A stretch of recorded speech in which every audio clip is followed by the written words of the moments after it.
watch this video to find out what runner's knee is, how to get rid of runner's knee, and how to prevent runner's knee.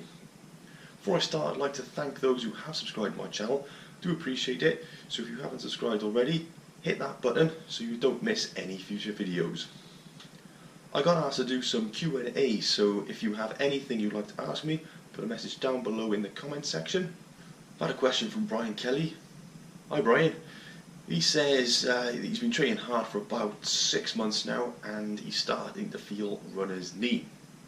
Also known as patellofemoral pain syndrome, it's widely known as runner's knee because it is very common amongst runners, and it usually manifests itself as pain or tenderness in the back or centre of the knee. You don't actually have to get it from running, and it may affect other athletes or recreational exercises such as cyclists or walkers. When I say walkers, I'm not talking about The Walking Dead. The causes of it can be one or a number of things, from overuse, improper training practices, weak or imbalanced muscles, to biomechanical reasons. If you're feeling the pain I described earlier, then this is what you should do. Rest it. As I've stated countless times in my previous videos, this isn't an excuse to lie about in bed all day. When I say rest, I mean active or dynamic rest, which will aid and enhance recovery whilst maintaining your fitness. Bed rest, on the other hand, is what you should do when you have the flu or a bad cold. Don't hand your doctor in those circumstances, asking him for antibiotics.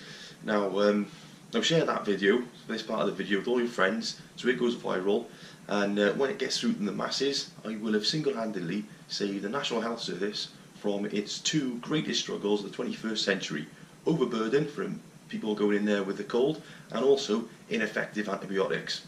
Thank me later. Anyway, back to runner's knee. Often the pain is a result of weak muscles that support the knee joint, so strengthen them.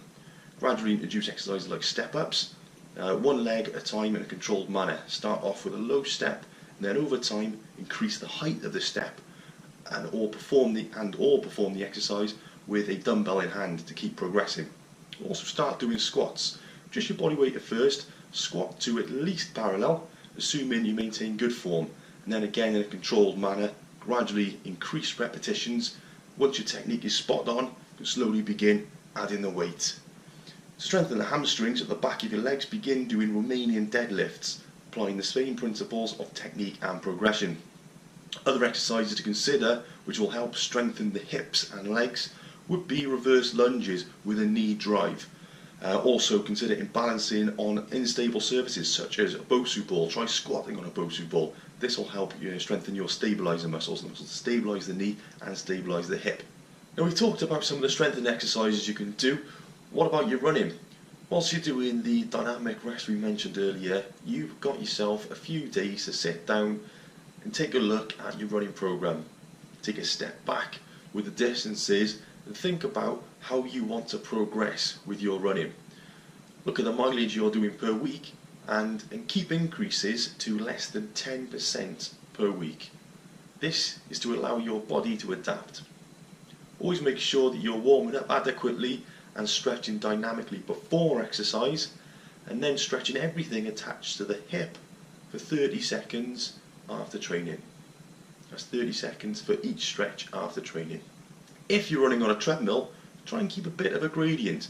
1.5% I would say at the very minimum. However, build to a 5% minimum, as this will help with running biomechanics and glute activation.